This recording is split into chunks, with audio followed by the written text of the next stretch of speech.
ገላትያ ምዕራፍ 4 ከቁጥር 8 ጀምሮ እስከ 11 ድረስ ዛሬ የምንመለከተው ክፍል ሲሆን እንደ ልማዳችን አንብበን ነው የምንጀምረው ማለት ነው። ከቁጥር 8 እስከ 11 ነገር ግን በዚያን ጊዜ እግዚአብሔርን ሳታውቁ በባህሪያቸው አማልክት ለማይሆኑ ባሪያዎች ሆናችሁ ተገዛችሁ። አሁን ግን እግዚአብሔርን ስታውቁ ይልቅስ በእግዚአብሔር ስትታወቁ እንደገና ወደ ደካማ ወደሚናቅም ወደ መጀመሪያም ትምህርት እንዴት ትመለሳላችሁ? እንደገና ባሪያዎች ሆናችሁ ዳግመኛ ለዚያ ልትገዙ ትወዳላችሁን? ቀንንና ወርን ዘመንንም ዓመትንም በጥንቃቄ ትጠብቃላችሁ። ምናልባት በከንቱ ለእናንተ ደክሜያለሁ ብዬ እፈራለሁ ይላል። በሕያው ቃል ይህንን ሐሳብ ደግመን እናነባዋለን። በሕያው ቃል ትርጉም እሱ በደንብ ገለጥም ስለሚያደርገው ገላትያ ምዕራፍ 4 ከቁጥር 8 ጀምሮ በሕያው ቃል እግዚአብሔርን ከማወቃችሁ አስቀድሞ የማዳን ኃይል ለሌላቸው አማልክት በባርነት ስትገዙ ኖራችኋል። አሁን ግን እውነተኛውን አምላክ አውቃችሁታል፣ እርሱም አውቋችኋል። ታዲያ አሁን እንዴት ደካማ ለሆነና ወደ እግዚአብሔር ሊያደርሳችሁ ለማይችል የዚህ ዓለም ሥርዓት ተመልሳችሁ ትገዛላችሁ? እንዴትስ ወደ ኋላ ተመልሳችሁ ከኦሪት ሕግ በታች ባሪያ ሆኖ ለመኖር ትፈልጋላችሁ? ቀናትንና ወራትን ቆጥራችሁ ወቅቶችንና ዓመታትን ለይታችሁ በማክበርስ እንዴት እግዚአብሔርን ደስ ለማሰኘት ትሞክራላችሁ? እንግዲህ ነገሩ ሁሉ እንደዚህ ከሆነ የሚያሳስብ ነው። ድካሜ ልፋቴ ሁሉ ፍሬ አልባ አልሰጠም ማለት ነው ይላል እንግዲህ ሐዋርያው ጳውሎስ ማለት ነው። ጌታ ሆይ ጸጋ ጨምርልን።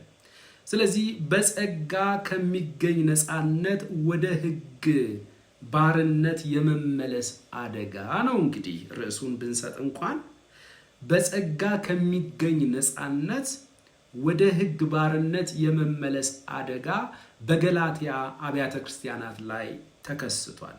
እንግዲህ ቁጥር 8 ላይ ነገር ግን በዚያን ጊዜ እግዚአብሔርን ሳታውቁ በባህሪያቸው አማልክት ለማይሆኑ ባሪያዎች ሆናችሁ ተገዛችሁ ብሎ ይጀምራል ሐዋርያው ጳውሎስ። ሐዋርያው ጳውሎስ የገላትያ ክርስቲያኖች በክርስቶስ ከማመናቸው በፊት ወይም እውነተኛውን አምላክ ከማወቃቸውና በእውነተኛውም አምላክ ከመታወቃቸው በፊት ምን አይነት ነገር ውስጥ እንደነበሩ በማስታወስ ይጀምራል።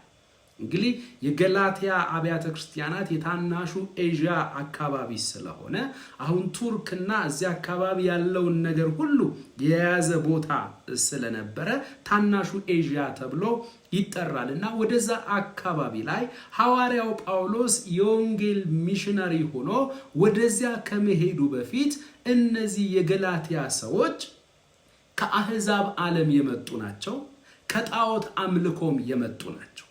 ስለዚህ ሐዋርያው ጳውሎስ አንዳች ነገር ሊያመለክታቸው ይፈልጋል። ወደ እውነት ከመምጣታችሁ በፊት በወንጌል ስብከት አማካኝነት እውነተኛውን አምላክ ከማወቃችሁ በፊት በባህሪያቸው አማልክት ለማይሆኑ ባሪያዎች ሆናችሁ ትገዙ ነበረ። ምክንያቱም አህዛብ ወይም ጀንታይልስ የሚባለው ዓለም በሙሉ ከእስራኤል ሕዝብ ውጪ ከ12ቱ ከእስራኤል ነገድ ውጭ ያለው የአህዛብ ዓለም በሙሉ ጣዖትን በማምለክ የሚታወቅ ነው። ጣዖትን በማምለክ ነው የሚታወቀው። የተለያዩ እንትኖችንም ስለምናመጣ እያንዳንዱን ማጣቀሻ እንመለከታለን። እንግዲህ የገላትያ ክርስቲያኖች በወንጌል ከማመናቸው በፊት አህዛቦች ስለነበሩ የጣዖት አምልኮ ውስጥ ይኖሩ ነበር። አህዛብ የሚታወቀው ጣዖትን በማምለክ ነው፣ ለጣዖት በመሰዋት ነው። በባህሪያቸው አማልክት አይደሉም፣ ግን እነዚያን አማልክት ናቸው ብለው የሚያስቧቸውን ሁሉ እያመለኩ ለነርሱ እየሰገዱ ለነርሱ እየታዘዙ ወይም ለነርሱ ባሪያዎች ሆነው ይኖሩ ነበር ማለት ነው። እንግዲህ የአሕዛቡ ዓለም በጣዖት አምላኪነት የሚታወቅ ነው። ለምሳሌ የኤፌሶን ክርስቲያኖች ወደ እውነት ከመምጣታቸው በፊት በኤፌሶን ከተማ ውስጥ ቀድሞ በነበራቸው ሕይወት ዳያና የምትባል ሴት ጣዖት ስለነበረች ያችን ሴት ጣዖት ያመልኩ እንደነበረ የቆሮንቶስ አማኞች ወደ እውነት በወንጌል አምነው ከመምጣታቸው በፊት ከጣዖት አምልኮ የመጡ እንደሆነ ሐዋርያው ጳውሎስ በመልእክቱ አስቀምጧል። ለምሳሌ የቆሮንቶስን ሰዎች የአቴና ሰዎችን አቴንስ እንግዲህ የግሪክ ሰዎችን የሚመለከት ነው። ቆሮንቶስም እዛው ስለሆነ ማለት ነው። ሐዋርያት ሥራ ምዕራፍ 17 ላይ አንድ ነገር መመልከት እንችላለን። ሐዋርያው ጳውሎስ ወደ ቆሮንቶስ፣ ወደ አቴና፣ ወደ ግሪክ በሚሄድበት ጊዜ የወንጌል ስብከትን ይዞ በጣም የግሪኩ ዓለም ወይም የአቴንሱ ዓለም የቆሮንቶሱ ዓለም በሌላ ቋንቋ የአሕዛቡ ዓለም በምንድን ነው የሚታወቀው ማለት ነው? በጣዖት አምልኮ የተሞላ በጣዖት አምልኮ የተሞላ ቅዱሳን በጣዖት አምልኮ የተሞሉ ናቸው። ስለዚህ ሐዋርያው ጳውሎስ ሐዋርያት ሥራ ምዕራፍ 17 ላይ ሐዋርያት ሥራ ምዕራፍ 17 ላይ እንግዲህ የአቴና ሰዎች አዳዲስ ነገር በመስማት የሚታወቁ ናቸውና አንዳንዶቹም ይህ ለፍላፊ ምን ሊናገር ይወዳል አሉ። ሌሎቹም የኢየሱስንና የትንሣኤውን ወንጌል ስለሰበካቸው አዲሶችን አማልክት የሚያወራ ይመስል ነበር። ጳውሎስ በሚሰብክበት ጊዜ አዲሶችን ጣዖታት ወይም ደግሞ አማልክትን የሚያወራ መስሏቸው ነበር። ይዘውም ይህ የምትናገረው አዲስ ትምህርት ምን እንደሆነ እናውቅ ዘንድ ይቻለናል። በዚህ ዘመን ያለ አንዱ አደጋ አዲስ ትምህርት ከመጽሐፍ ቅዱስ ውጭ አዲስ ትምህርት ለመስማት አንድ ቀን የአቴና ሰዎች እንዲሁም ደግሞ የቤሪያ ሰዎች በሚል ደግሞ እንማማራለን። ጌታ ይረዳናል። እነዚህ ሰዎች ይዘው ይህ የምትናገረው አዲስ ትምህርት ምን እንደሆነ እናውቅ ዘንድ ይቻለናልን? በጆሮአችን እንግዳ ነገር ታሰማላለህና እንግዲህ ይህ ነገር ምን እንደሆነ እናውቅ ዘንድ እንፈቅዳለን ብለው አሪዮስፋጎስ ወደ ተባለው ስፍራ ወሰዱት። የአቴና ሰዎች ሁሉና በዚያ የኖሩት እንግዶች አዲስ ነገርን ከመናገርና ከመስማት በቀር በሌላ ጉዳይ አይውሉም ነበርና። ተመልከቱ። ጳውሎስም በአሪዮስፋጎስ መካከል ቆሞ እንዲህ አለ፣ የአቴና ሰዎች ሆይ፣ ልብ በሉ፣ የአቴና ሰዎች ግሪኮች ናቸው። የአቴና ሰዎች ሆይ አለ፣ እንዲህም አለ፣ የአቴና ሰዎች ሆይ እናንተ በሁሉ ነገር አማልክትን እጅግ እንደምትፈሩ እመለከታለሁ። የምታመልኩትንም እየተመለከትኩ ሳልፍ ለማይታወቅ አምላክ የሚል ጽሕፈት ያለበትን መሠዊያ አግኝቻለሁ። ተመልከቱ። ሐዋርያው ጳውሎስ በአቴንስ ላይ ወይም በአቴና በግሪክ ላይ እየሰበከ ባለበት ቦታ ላይ የአቴና ከተማ በሙሉ በጣዖት አምልኮ የተሞላች ነች። የጣዖት መሠዊያ አለ፣ ጣዖቱ አለ፣ መሠዊያው፣ ጣዖቱ አለ፣ መሠዊያው አለ። እንግዲህ የተለያየ አይነት ጣዖት ነው ያለው። የጨረቃ አምላክ አለ፣ የፀሐይ አምላክ አለ፣ የጨለማ አምላክ አለ፣ የተራራ አምላክ አለ፣ የከዋክብት አምላክ አለ፣ የዛፉ አምላክ አለ። የተገኘው ሁሉ የሚያውቁትን ሁሉ እዚያ ቦታ ላይ አድርገዋል። የዝናቡ አምላክ፣ የመብረቅ አምላክ አለ፣ የጎርፍ አምላክ አለ፣ የባህር አምላክ፣ የውቅያኖስ አምላክ። እንግዲህ የማይሉት ነገር የለም ማለት። ይህንን ሁሉ እዛ ቦታ ላይ እያስቀመጡ ስማቸውን እየሰየሙ መስዋዕት ደግሞ ያቀርቡላቸው ነበር።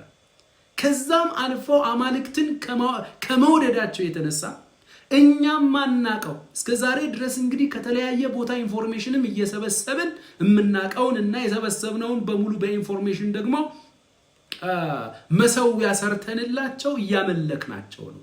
ነገር ግን ደግሞ በሌላ ሀገር ደግሞ የማናቀው ሌላ አምላክ ይኖራል። ተመልከቱ።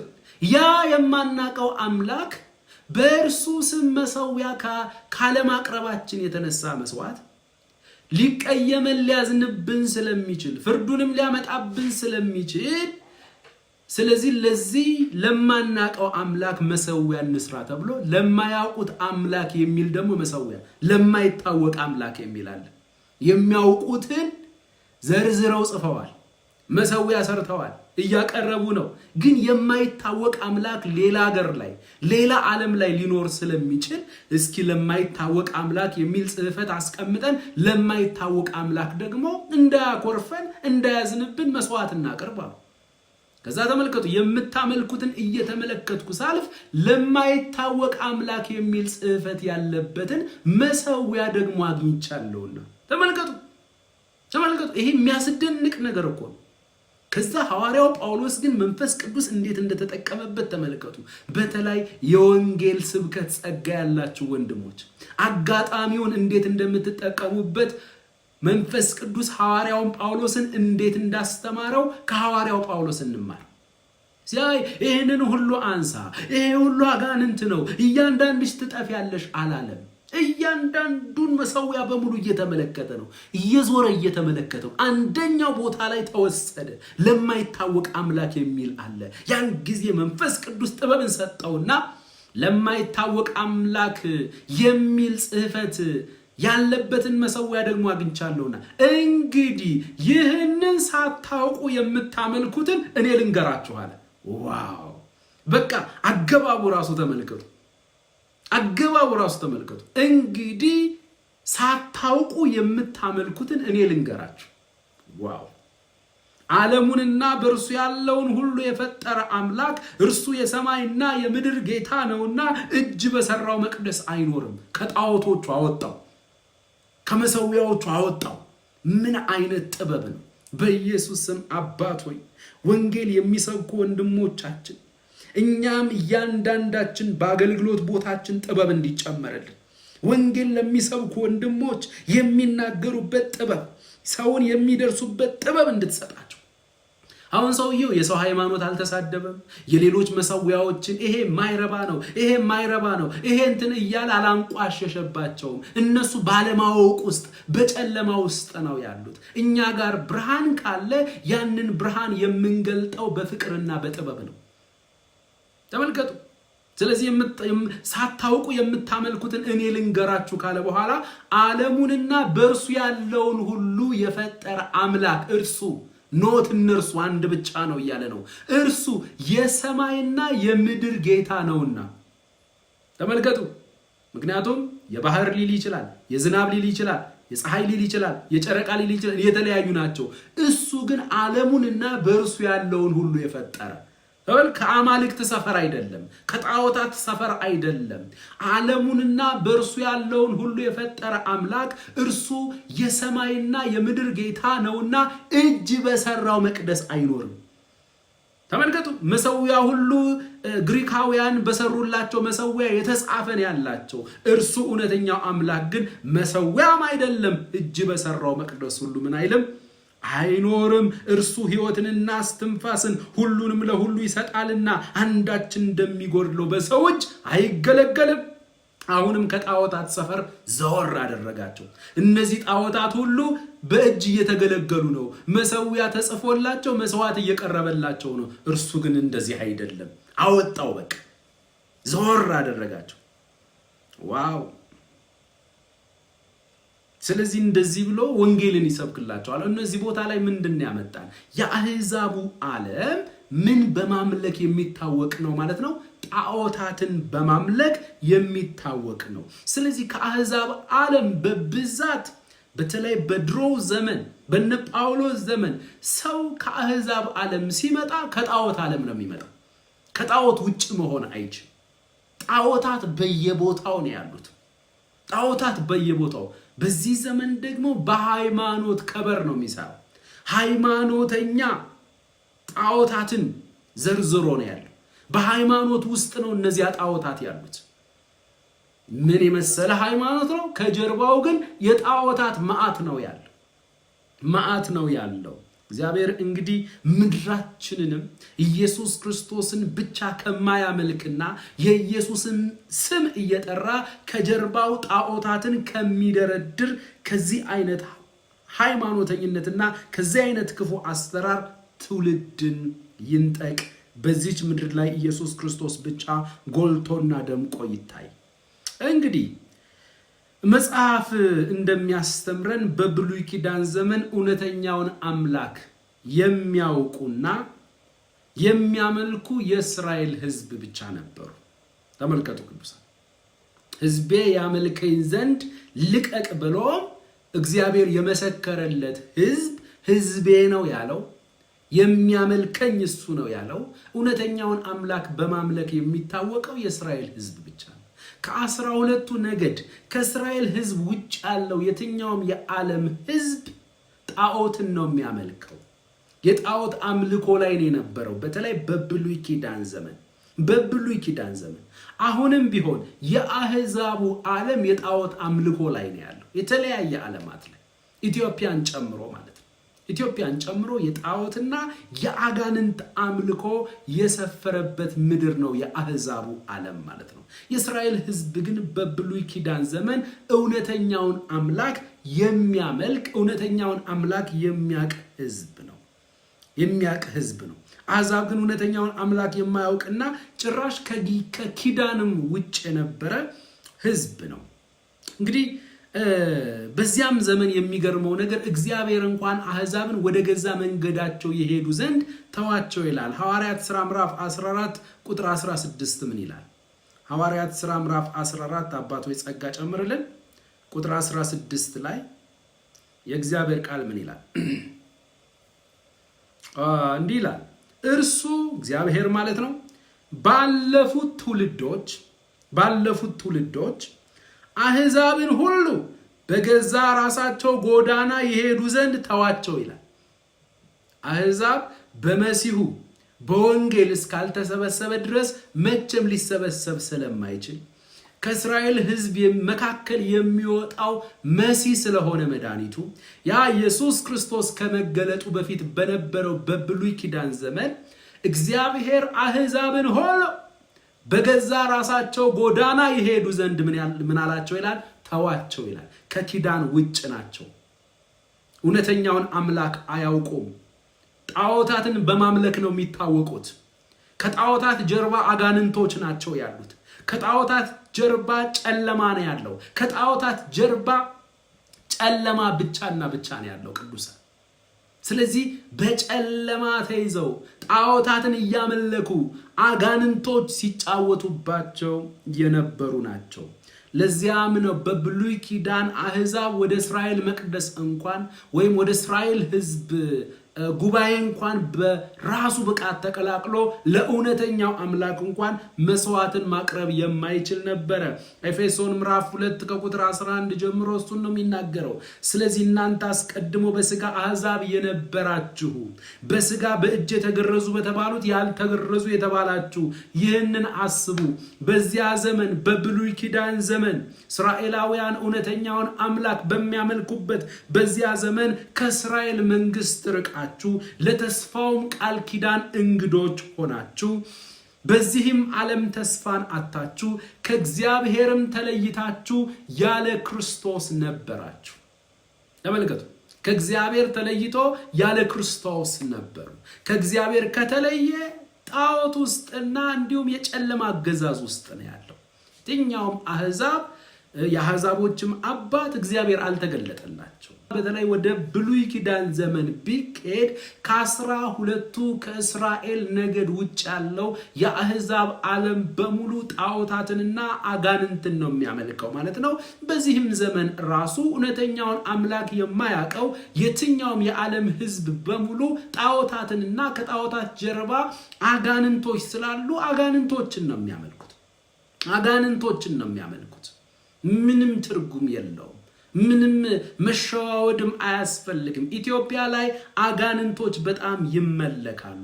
በሃይማኖትም ስም በለው በባህልም ስም በለው በየቦታውና በየአቅጣጫው አጋንንቶች ናቸው የሚመለኩት ማለት ነው። አጋንንቶች ናቸው።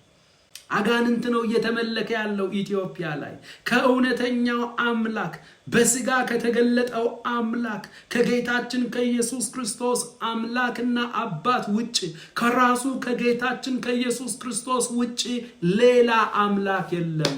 እርሱ የተባረከ ሆኖ ለዘላለም የሚኖር አምላክ ነው። አሜን ተብሎ ተጽፏል። ስሙ የተባረከ ይሁን። ከዚያ ውጪ ያለ ኢየሱስ ክርስቶስን እንዲሁም የኢየሱስ ክርስቶስን አምላክና አባት የማያደምቅ የማያመልክ የማያውቅ የትኛውም ትውልድ በየቦታው በየዓለማቱ ኢትዮጵያም አገር በየአቅጣጫው የሚያመልክለትና የሚሰግድለት ነገር ካለ እርሱ ጣዖት ነው። ከጣዖት ጀርባ ደግሞ አጋንንቶች ናቸው ያሉት። ቅዱሳን አጋንንቶች ናቸው ያሉት። ኢትዮጵያ ሙሉ ዙሪያው በላይና በታች በግራና በቀኝ በአራቱም አቅጣጫ ኢትዮጵያ ላይ አጋንንቶች ናቸው የሚመለኩት። የሃይማኖት ከበር አድርጎ አጋንንቶች ናቸው የሚመለኩት። በየቀናቶቹ ስም ተሰይሞ አጋንንቶች ናቸው ጨዋታ የሚጫወቱት። ውስጥ ያለውን ነገር ትውልዱ ስለማያውቅ፣ ውስጥ ያለውን አመጽ፣ ውስጥ ያለውን የጨለማ አሰራር ትውልዱ ስለማያውቅ ነው። ጌታችን ኢየሱስ ክርስቶስን ደግሞም በኢየሱስ ክርስቶስ በኩል ደግሞ እውነተኛውን አምላክ የማያውቅና የማያመልክ የትኛውም ሰው በሙሉ በአጋንንት ቁጥጥር ስር ሆኖ አጋንንትን ነው እያመለከ ያለው። ባህላዊ በለው ዘመናዊ በለው እርሱ የራሱ ጉዳይ። በሃይማኖት ስም በለው በሃይማኖት ከበር በለው ከጀርባ ኢየሱስ ክርስቶስን የሚጋርድ እውነተኛውን አምላክ የሚጋርድ ሁሉ ጣዖት ነው። ከጣዖቱ ጀርባ ደግሞ አጋንንቶች ናቸው ያሉት። ስለዚህ ሐዋርያው ጳውሎስ የገላትያ ክርስቲያኖችን አንድ ነገር ማስታወስ ፈለገ። ነገር ግን በዚያን ጊዜ እውነተኛውን አምላክ ሳታውቁ በዚያ ባለማመን ወራታችሁ እንኳን እግዚአብሔርን ሳታውቁ በባህሪያቸው አማልክት ለማይሆኑ ባሪያዎች ሆናችሁ ተገዛችሁ። መስዋዕት እያቀረበ ደም አፍስስ ሲለው ኪዳንህን አድስ ሲለው እንዲና እንዲያድርግ ነጭ ዶሮ፣ ጥቁር ዶሮ፣ ቀይ ዶሮ እረድና እንደዚህ አድርግ፣ ደሙን እንደዚህ አድርግ፣ ደሟን እንደዚህ አድርግ የሚባለው ነገር ሁሉ የአጋንንት ስራ ነው። ከነዚህ ነገሮች ጀርባ አጋንንቶች ናቸው ያሉት። ጠንቋይ ቤት ነው ትውልዱ የሚሄደው። ጠንቋይ ቤትን ወደ ሰሜን አካባቢ በምትሄድበት ጊዜ አዋቂዎች ነው የሚባሉት። አዋቂ ናቸው፣ ጥበበኛ ናቸው ይባላል። ምንም ጥበበኛ የሚባል ነገር የለም። እርኩስ ጥበብ ነው ይለዋል ያዕቆብ ላይ። ከሰማይ የሆነችው ንጽሕት የሆነችው የእግዚአብሔር ጥበብ አለች። የዚህ ዓለም ጥበብ የአጋንንት ናት፣ እርሷም እርኩስ ናት ብሏል። ሰውን ወደ ሞት የምትወስድ፣ ሰውን ከእውነተኛው አምላክ የምታርቅ እርሷ ፈጽሞ። እኔ በጣም የሚገርመኝ ነገር እነዚያ ደግሞ ጠንቋዮች የሚባሉት ደግሞ ሪፈር የሚጽፉት ደግሞ ወደ ሃይማኖቱ መሆኑ ግራ ያጋባል። ጠንቋይ ቤት በእነሱ ቋንቋ አዋቂ ቤት ደርሼ መጣው ይሉና ምን አሏችሁ ታዲያ ሲባሉ እንትን ጸበል ሄዳችሁ 3-7 ተጠመቁ 2-7 ተጠመቁ። በየት በኩል ተገናኙ? ጠንቋይ እንዴት ሪፈር ሊል ቻለ? ጠንቋይ እንዴት ወደዛ ቦታ ሰው ሊልክ ቻለ? ትውልዱ መጠየቅ አለበት። ስለዚህ ከጀርባ ትውልዱ አያውቀውም እንጂ አንድ አሰራር ነው ያለው። ክርስቶስ የሌለበት የጌታችን የኢየሱስ ክርስቶስ አምላክና አባት እግዚአብሔር አብ የማይመለክበት ቦታ ላይ ሥላሴ አብ፣ ወልድ፣ መንፈስ ቅዱስ አንድ አምላክ የማይመለክበት ቦታ ላይ በሃይማኖትም ስም በለው በባህልም ስም የሚመለክ ነገር በሙሉ ከጀርባው አጋንንቶችና ጨለማ ነው ያሉት ማለት ነው። ጨለማ ነው ያሉት። ቀጥሎ ሐዋርያው ጳውሎስ ቁጥር 9 ላይ አሁን ግን እግዚአብሔርን ስታውቁ ይልቅስ በእግዚአብሔር ስትታወቁ የሚል የሚገርም ቃል ያመጣል።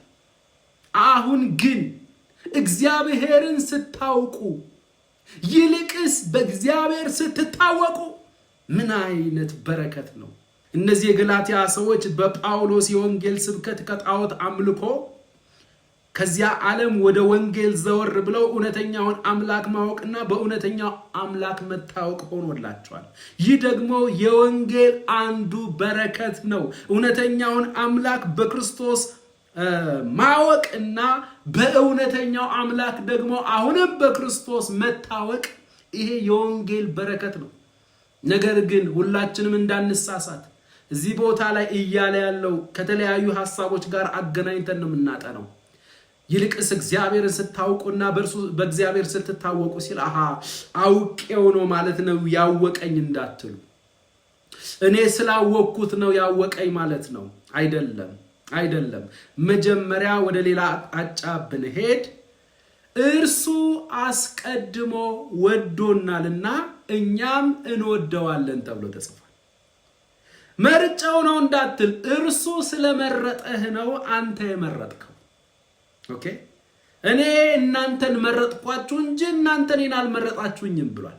ስለዚህ ስለመረጠን ነው የተመረጥነው፣ ስለወደደን ነው የተወደድነው። እርሱ አስቀድሞ ወዶናልና እኛም እንወደዋለን ተብሎ ተጽፏል። እንደዚሁ ሁሉ ደግሞ እዚህ ቦታ ላይ በክርስቶስ እርሱ ከዘላለም ስላወቀን በኪዳን ውስጥም በእውቀት ስላስገባን እንዲሁ ደግሞ እኛን ባወቀበት በክርስቶስ እኛም እርሱን በክርስቶስ አውቀነዋል ማለት ነው እንጂ እኔ ሳውቀው ነው እኔ ቀላል ሰው መክሰልኩ እንዴ አይኪው ከፍተኛ ነው እንዳትል ፈጽሞ። በተለይ ኢትዮጵያዊ ሰው እግዚአብሔር እንግዲህ አዲሱን ትውልድ ካልሆነ በስተቀር አይኪው ብለን እንዳናወራው ራሱ አይኪዋችን ስንተኛ ደረጃ ላይ እንዳስቀመጡት ታውቃላችሁ። በጣም በሚያሳዝን ሁኔታና በሚያሳዝን ደረጃ ነው ያስቀመጡ። ኢትዮጵያዊ ፈጽሞ በቃ የለም ማለት ትችላለህ አይኪው ተርታ ላይ ማለት ነው። ስለዚህ እኔ አፕቲስ ስለማታውቀኝ ነው ይሄ ከፍተኛ ነው እንዳትል። በ2GB እግዚአብሔር አምላክ ልታውቀው አትችል። እቺ ፊዚክስ እምቢ ብሏታል፣ ኬሚስትሪ እምቢ ብሏታል፣ ባዮሎጂ እምቢ ብሏታል። ብዙዎቻችን ማትስ እንፈራለን። የዚች ውጤት ናት። ስለዚህ እቺን ጭንቅላት ይዘን ቀላል ሰው እንዳልመስል መጀመሪያ ስላወቅኩት ነው ያወቀኝ፣ መጀመሪያ ስለወደድኩት ነው የወደደኝ ወደሚለው ሊሄድ ነው ማለት ነው። መጀመሪያ ስለመረጥኩት ነው የመረጠኝ ወደሚለው አስተምሮ ሊሄድ ነው። ፈጽሞ የእግዚአብሔር ቃል የሚያስተምረን መጽሐፍ ቅዱስ ማለት ነው እርሱ በክርስቶስ ከዘላለም ዘመናት በፊት አስቀድሞ ያውቀን እንደነበረ ሮሜ 8:29 ከዘላለም ዘመናት በፊት አስቀድሞ ያወቃቸውን ነው የሚለው። ስለዚህ ወንድሞቼ በአምላክ ዕውቀት ውስጥ ነበራችሁ፣ እንኳን ደስ አላችሁ። እግዚአብሔር በክርስቶስ ኢየሱስ ከዘላለም ዘመናት በፊት ምን ይለን ነበር?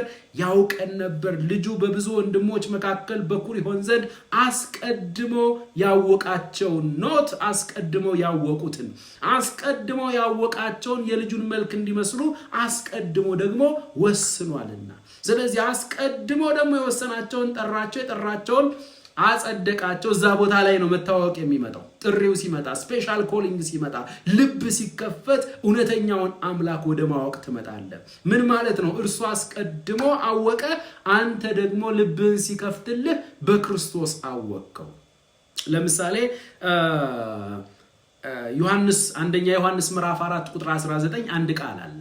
አንደኛ ዮሐንስ ምዕራፍ 4 ቁጥር 19 ላይ እርሱ አስቀድሞ ወዶናልና እኛም ደግሞ ምን እንለዋለን? እንወደዋለን። የሚገርም ቃል እኮ ነው። አሁንም ግን አንድ ነገር ልጨምርላችሁ እዚህ ጋር የተጠቀሰችው ዕውቀት፣ እዚህ ጋር ያለው ምርጫ፣ እዚህ ጋር ያለው መውደድ የእርሱ ነው የሚቀድመው ብለናል። የሱ ነው የሚቀድመው። ከዘላለም ዘመናት በፊት በልጁ አውቆናል። ከዘላለም ዘመናት በፊት በልጁ መርጦናል። እንዲሁም ደግሞ በልጁ ወዶናል። እርሱ አስቀድሞ ማለት ነው። እርሱ ስለወደደን እንወደዋለን። እርሱ ስለመረጠን መርጠነዋል። ደግሞም እርሱ ስላወቀን አውቀነዋል ስንል አሁንም እኛ ጋር ያለችው ዕውቀት፣ እኛ ጋር ያለችው ምርጫና እኛ ጋር ያለችው ፍቅር ወይም መውደድ ፈጽሞ የራሳችን አይደለች። ለምሳሌ እዚህ ጋር እርሱ አስቀድሞ ወዶናልና እኛ ምን ወደዋለን ይላል። በምን አይነት መውደድ ይሆን አንተ የወደድከው? በራስ መውደድ ነው የወደድከው? ፈጽሞ የኛ መውደድማ አይደለም ለመለኮት ለሰውም አትበቃ። ነገር ግን እኛን የወደደበትን ያንን መውደድ በመንፈስ ቅዱስ አማካኝነት በልባችን ላይ አፈሰሰው ይላል። በራሱ መውደድ ነው መልሰን የወደድ ነው። ተመልከቱ፣ ግን በራሱ መውደድ ነው መልሰን የወደድ ነው። እንደዚሁ ሁሉ እርሱ አስቀድሞ አወቀን፣ እኛም ደግሞ አወቅነው ስንል ደግሞ አሁንም አይኪውህን እንዳትጠቀም። ያቺ ዕውቀት እኛን ያወቀበት የክርስቶስ ዕውቀት በማን አወቀን? በክርስቶስ። እኛስ አባባን በማን አወቅ ነው? በክርስቶስ።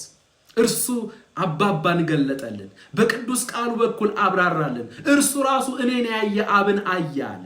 እርሱ ራሱ ዕውቀትን ገለጠልን፣ ልባችንን ከፈተልን። አያችሁ፣ ያቺ ዕውቀት እንኳን የእርሱ ዕውቀት ናት።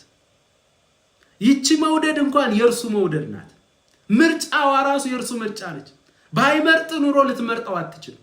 ባይመርጥ ኑሮ ወደ እርሱ ልታደላ አትችልም።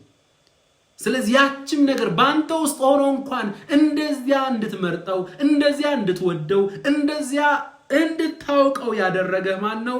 እርሱ ነው። የጸጋው ክብር ይመሰገን ዘንድ ይህንን አደረገ።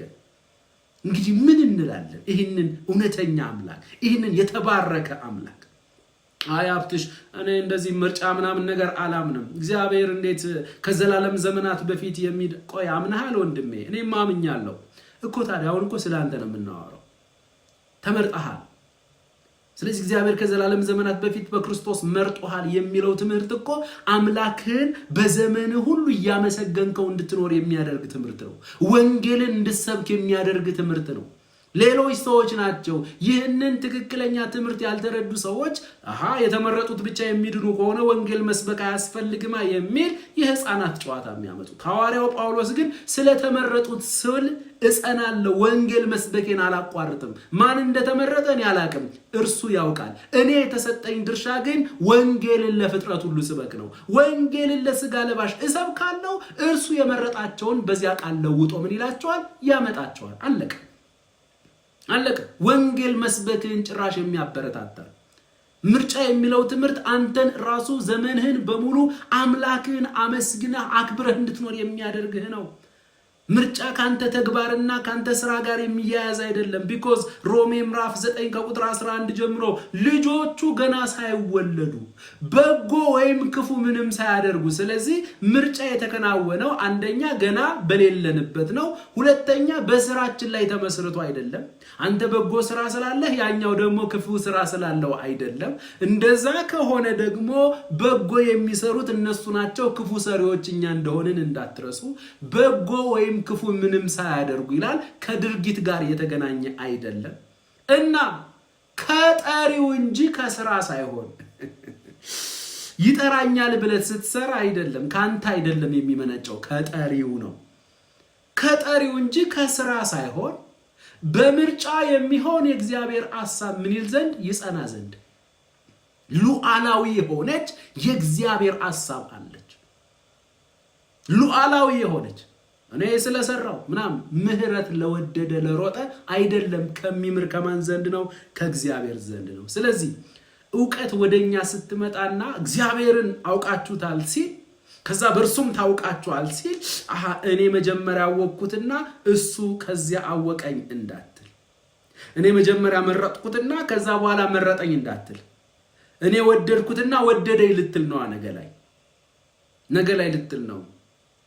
አንዳንድ ጊዜ እሱን አምላካችንን ቅዱሱን እግዚአብሔርን አይደለም፣ አንዳንድ ጊዜ ለሴት እንኳን የማይበቃ ፍቅር ነው ያለክ። ለእህቶች የማይበቃ ፍቅር ነው ያለው። በቃ አሁን ዝም ብለህ በራስ ፍቅር ሚስትህን ዝም ብለህ ነፍስ እስክጠፋ ድረስ አፍቅራት፣ ግን ብለህ ወደሱ እንዳትሄድ። እኔ ስለወደድኩት ነው የወደደኝ የምትል ከሆነ ጥሩ አይመጣም። እርሱ አስቀድሞ ወዶናልና እኛም ደግሞ እንወደዋለን ተብሏል። ቀጥሎ ደግሞ እርሱ አስቀድሞ በልጁ አወቀኝ፣ እኔን ባወቀበት በልጁ በኩል ደግሞ እርሱን እንዳውቀው ደግሞ ዕውቀትን አካፈለኝ፣ ራሱን ገለጠልኝ በልጁ። ስለዚህ አወቅኩት። ያቺ ዕውቀትም አሁንም የኔ አይደለችም፣ የቅዱስ ቃሉ የመንፈሱ የልጁ ዕውቀት ናት። ቀጥሎስ እኔ መርጫው ነው እንዳትል፣ እናንተን እኔ መረጥኳችሁ እንጂ እናንተ አልመረጣችሁኝም ብሏል። ምርጫ ከእርሱ ዘንድ ናት እንጂ አንተ ስለመረጥከው አይደለም። እኛማ ምርጫችን ሞት ነበር፣ ምርጫችን ኃጢአት ነበር። ምርጫችን እኮ ተገምግሞ አልፏል። አንዳንድ ሰው በምርጫ በዘላለም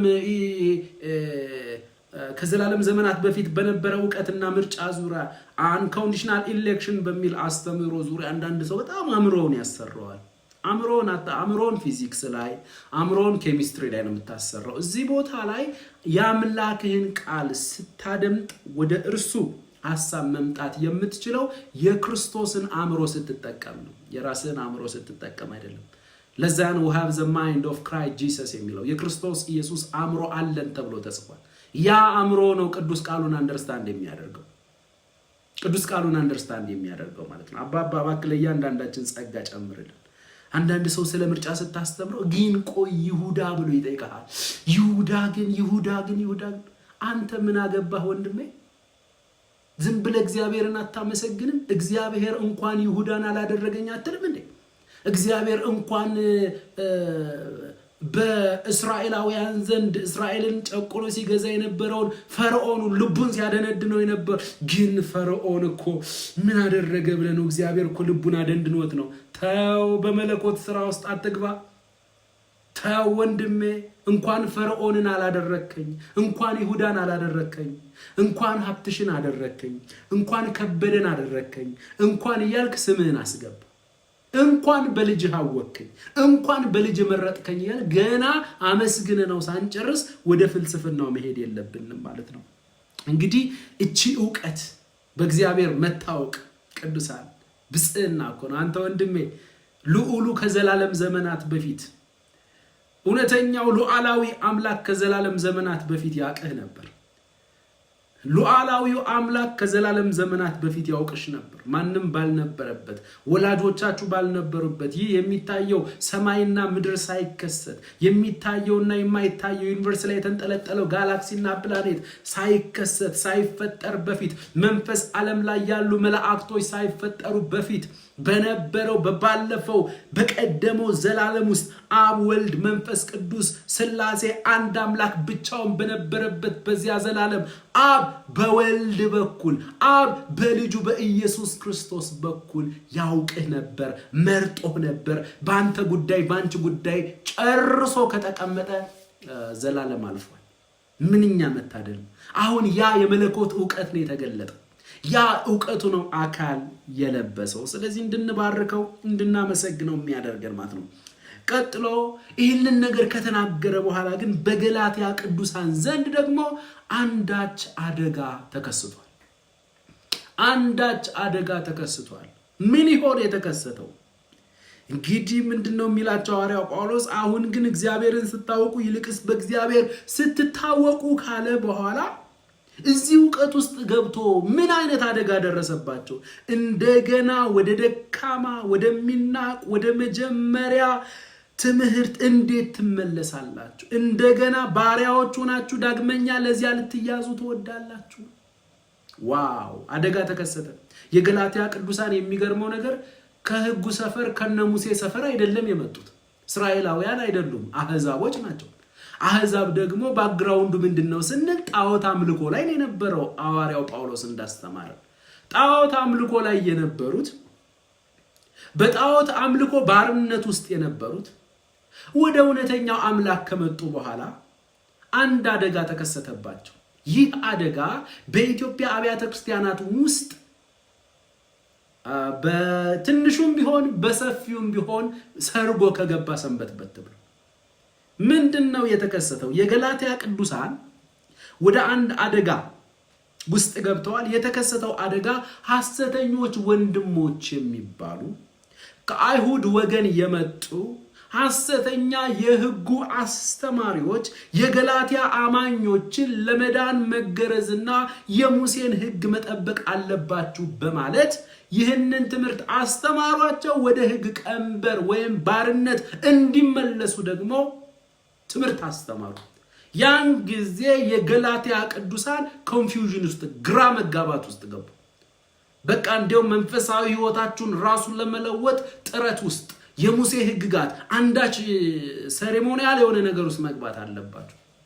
ጭራሽ ለመዳንም ደግሞ የመገረዝ ስነ ስርዓትን መፈጸም አለባችሁ ሲሏቸው የቆሙበት ሐዋርያው ጳውሎስ አስተምሯቸው የተመሰረቱበት የወንጌል እውነት አለ። መናወጥ ጀመሩ። እንደገና ግራ መጋባት ጀመሩ። ድሮ ይኖሩበት የነበረው የአህዛብ ዓለም ነው። የአህዛብ ባክግራውንድ ደግሞ ጣዖት አምልኮ ነው። አሁን ወደ እውነት ከመጡ በኋላ ሃይማኖተኛው ዓለም እንዴት ሸወዳቸው ማለት ነው። ከለሩን ይዞ ነው የሚመጣው። የአምላክን ስም እየጠራ መጣና ከጣዖት አምልኮ ባርነት አውጥቶ የሙሴ ሕግና ስርዓት ባሪያ ለማድረግ ወደ ግራ በኩል አመጣቸው። ግን ሲመጣ መንፈሳዊ መስሎ ነው የሚመጣው። ቸርች መድረክ ላይ ነው የሚቆመው። ይሄኛው ነው አደጋው ቅዱሳን፣ ይሄኛው ነው አደጋው። ጣዖትንማ ወዲያው ተቃውመዋለህ።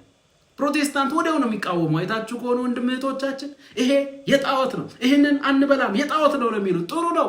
ድሮም እንግዲህ እንደዚህ አይነት ነገሮች ስላሉ ያንን ተጸይፏል። እግዚአብሔር ይመስገን። ግን ችግሩ ምንድነው? የሕግን ነገር ሲመለክ ሕግማ የሙሴ ሕግማ መፈጸም አለበት ይላል። አንገቱን እንደዚህ አድርጎ በቃ ተበላህ ወንድሜ፣ አንገትን እንደዚህ አድርገን የተበላው። መድረክ ላይ ቆሞ የሙሴ ሕግጋት አያስፈልጉም የሚሉ ሰዎች አሉ በዚህ ዘመን።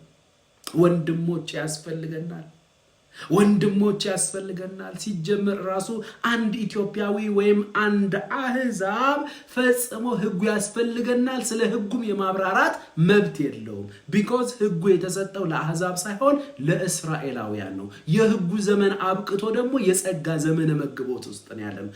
አለበለዚያ በጸጋ ካልሆነ በስተቀር እውነተኛው አምላክ አንተን አያስተናግድህም፣ አያውቅህምም። ደግሞም አንተ እውነተኛውን አምላክ ማምለክ አትችልም።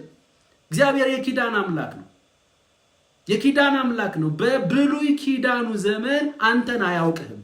ጉዳዩ ነገሩ ሁሉ ያለው ከእስራኤል ሕዝብ ጋር ነው። አዲስ ኪዳን የኢየሱስ ደም የጸጋ አገልግሎት ሲመጣ ግን በልጁ በኢየሱስ ክርስቶስ ክቡር ደም በተመሰረተው ኪዳን ውስጥ አንተ ዕውቅና ተሰጠ። አንተና እግዚአብሔር መተዋወቅ ቻላችሁ። በልጁ በኩል መግባባት ቻላችሁ። ስለዚህ እዚህ ኪዳንህን አንተር የሚያስተናግድበትን ኪዳን ትተህ ወደ ሕጉ ቀንበር እመለሳለሁ ካልክ እንኳን ላንተ ላልተሰጠህ ነውና ለተሰጣቸው ለእስራኤላውያን እንኳን ፈጽሞ ሊጠቅማቸው አልቻለም። አባቱ አይኖቻችንን ክፈትልን። እንግዲህ ምንድነው ብዙ ጊዜ ኢትዮጵያውያን ወደ ሕጉ የምናደላው ለምንድን ነው? በየቤተ ክርስቲያን በየፕሮቴስታንቱ ቸርች ራሱ እንደዚህ አይነት አደጋ የሚከሰተው ለምንድን ነው ብዬ ሳስብ፣ ድሮ በክርስቶስ ኢየሱስ ከማመናችን እውነተኛውን አምላክ ከማወቃችን በፊት በነበረው በቀደመው ሕይወታችን የነበርንበት ሃይማኖት ኦሪታዊ ሃይማኖት ናት። ኦሪት ብሉይ ኪዳናዊ ናት። የብሉይ ኪዳን ሕግ ፈጽማለሁ የምትል ናት። የብሉይ ኪዳን ክህነት ለኔ ተሰጥቶኛል የምትል ናት። የብሉይ ኪዳን ስርዓት ሕግጋት ነገር በሙሉ ለኔ ተሰጥቶኛል የምትል ናት። ካህናቶች ሁሉ አሉ። በቃ አሁን እኮ እስራኤላውያን ተረስተው እኮ ኢትዮጵያውያንን ነው እግዚአብሔር እያስተናገደ ያለው ነው የሚሉት። ተመልከቱ ቅዱሳን፣ እንደዚህ አይነት አደጋ ነው ያለው። አሁን የክህነት አገልግሎት አለ ይላል። የት ስትለው በብሉይ ኪዳን ይላል። የመስዋዕት የማጠን የመቅደስ ስርዓት አለ። የት? ኢትዮጵያ ውስጥ። ከየት አመጣው? ብሉይ ኪዳን። ብሉይ ኪዳን እንዴት አንተን ይመለከታል? የመስዋዕቱ ስርዓት መች ላንተ ተሰጠ? የክህነቱ ስርዓት መች ላንተ ተሰጠ? የመቅደሱ ስርዓት መች ለኢትዮጵያውያን ተሰጠ? ስለዚህ ድሮ የነበርንባት ሃይማኖት ኦሪታዊ ስለነበረች ኦሪታዊ ነገሮችን ስላጋባችብን ኦሪታውያን ሆነን የሙሴ ደቀ መዝሙር ሆነን በቃ ሕጉ እያልን ነው የምንመጣው። ሕጉ እያልን ወደ እውነት ወደ ክርስትናው ስንመጣም ያ ነገር በትምህርት በጸጋ አስተምህሮ ካልተወገደ፣ ትምህርት የሚስተካከለው በትምህርት ነው። ትምህርት የሚወገደው በትምህርት በንጹህ ትምህርት ስለሆነ ንጹህን ትምህርት ያላገኙ ቅዱሳን ፓስተርም ሆኖ መድረክ ላይም ቆኖ ያ የብሉይ ኪዳን ጸባዩ አሁንም ይመጣል። ያ ቄስ ከሌ ያስተማሩት አባ ከሌ ያስተማሩት ትምህርት አሁንም ፓስተር ሆኖ ብቅ ይልበታል። ኮላር አስሮ አንገቱ ላይ ብቅ ይሉበታል። ጋቢ አድርገው አባ ማን ናቸው? ስለዚህ ምን ልላችሁ ፈልጌ ነው፣ እንደዚህ አይነት አደጋ የገላትያ አብያተ ክርስቲያናት ብቻ ሳይሆን አሁን በዘመናችንም እንደዚህ አይነት አደጋ በየቤተ ክርስቲያኑ እንመለከታለን።